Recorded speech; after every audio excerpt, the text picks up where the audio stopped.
કેન્દ્રીય ગૃહમંત્રી અમિત શાહ ગુજરાતના પ્રવાસે છે। પીએમ સ્વનિધિ યોજનાના લાભાર્થીઓના સ્નેહ મિલન કાર્યક્રમમાં હાજર છે। જીવન ધોરણ સુધરી રહ્યું છે।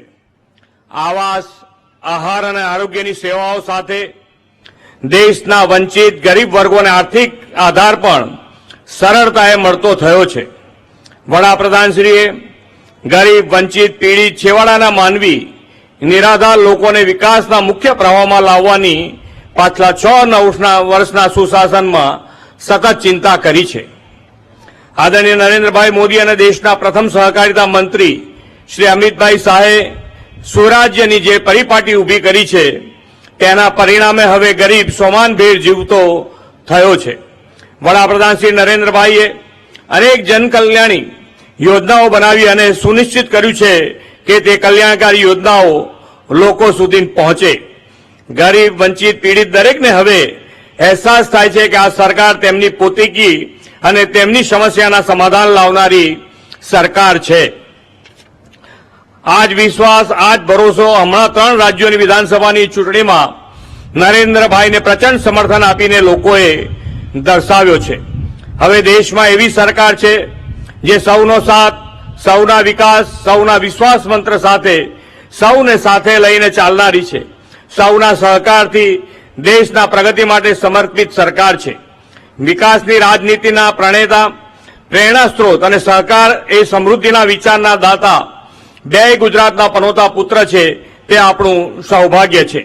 આદરણીય અમિતભાઈ તો આપણા લોકપ્રિય સાંસદ પણ છે અને સાંસદ તરીકે સમગ્ર મત ક્ષેત્રને વિકાસમાં અવ્વલ રાખવા સંકલ્પબદ્ધ છે। અમિતભાઈ પોતાના સંસદીય મત વિસ્તારમાં ગરીબ, વંચિત, પીડિત, મધ્યમ વર્ગ સૌના સમાન વિકાસ માટે અનેક યોજનાઓ, પ્રકલ્પોની ભેટ જ્યારે જ્યારે ગુજરાત આવે ત્યારે આપતા રહ્યા છે। માત્ર માળખાકીય વિકાસ નહીં, પરંતુ તેમણે સુનિશ્ચિત કર્યું છે કે તેમના સંસદીય ક્ષેત્રમાં નાનામાં નાના વ્યક્તિ સુધી મોદી સરકારની કલ્યાણકારી યોજનાઓ પહોંચે તે માટે ગયા અઠવાડિયે વિકસિત ભારત સંકલ્પ યાત્રા દ્વારા નાગરિકોને યોજનાકીય લાભો તેમણે આપ્યા છે। હવે એક જ અઠવાડિયામાં લાભાર્થીઓને પીએમ સ્વનિધિ યોજનાનો લાભ મળે તે માટે તેઓ આજે અહીં પધાર્યા છે। ગરીબ વ્યક્તિ સમાનભેર જીવે અને ગરીબીમાંથી બહાર આવે તે માટે સરકાર પ્રતિબદ્ધ છે। 2014માં આદરણીય શ્રી નરેન્દ્રભાઈએ દેશની જનતાને સુકાન સોંપ્યું ત્યારથી ગરીબો, વંચિતોને મુખ્ય ધારામાં લાવવાની અને તેમને સર્વાંગી વિકાસની પરંપરા શરૂ થઈ છે। કોરોના સમયે આપણે જોયું કે મોટા મોટા દેશના લોકોને સરકારે ભગવાન ભરોસે છોડી દીધા હતા। ત્યારે આપણા આદરણીય વડાપ્રધાન શ્રી નરેન્દ્રભાઈએ ફ્રી વેક્સિન અને ફ્રી રાશન આપીને લોકોનું રોગ અને ભૂખ બંનેથી રક્ષણ કર્યું છે। ગુજરાતમાં 72 લાખ બીપીએલ પરિવારના 3.5 કરોડ લોકોને વિના મૂલ્યે આજે અનાજ મળી રહ્યું છે। કોરોનાના સંકટ કાળ પછી ગરીબ માનવી રોજનું કમાઈને રોજ ખાનાર લોકોને ફરી બેઠા કરવા વડાપ્રધાનશ્રીએ પીએમ સ્વનિધિ યોજના શરૂ કરાવી। નાના ધિરાણ માટે પીએમ સ્વનિધિ મોટી સહાય યોજના સાબિત થઈ છે।